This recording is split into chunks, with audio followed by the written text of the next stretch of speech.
Inflation's actually, if you look at the prints, they have a 2% inflation target. And if you look at the prints for the last 4 months now, inflation has been rising. And the previous print, the very latest print we got was actually above 2%. Marginally above was actually above 2%. And the Bank of Korea actually has a very hawkish reputation. Yeah. So if they've gone and cut under these circumstances, and you can see it by the fact that they've downgraded their growth outlook, the worries about growth are now superseding the worries that they are above inflation. So I think you're going to see a fair amount of this across the region. It's probably, we've already seen MAS in Singapore ease, we've seen RBI in India ease, so I think you're going to see that. But if you want to break it down, I'd say the shift that you're starting to see across Asia is that concerns about growth, future growth, are exceeding concerns about inflation. That's where we are. Yeah, and I think that's getting reflected in the Korean won as well. It opened higher with risk off, but I think after this decision, if we can bring up the Korean won once again, I feel like obviously it's going to price in the rate cuts, right? But there's also the international risk of tariffs. That's right. Especially on Korean exporters, whether semiconductors or steel makers. And so how do they kind of strike that balance?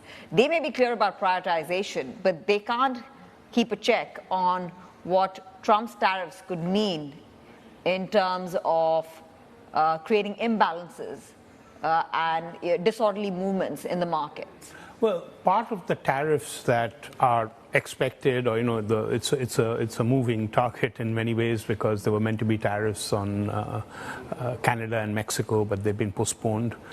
I know that. But like this morning, Trump is saying it's happening. Tariffs will happen. He's saying we'll go forward with tariffs on Canada and Mexico. Well, we have to see till it's implemented. It'll take some time. The rhetoric's moved back and forth. So he didn't back off the first time either. It was just postponed.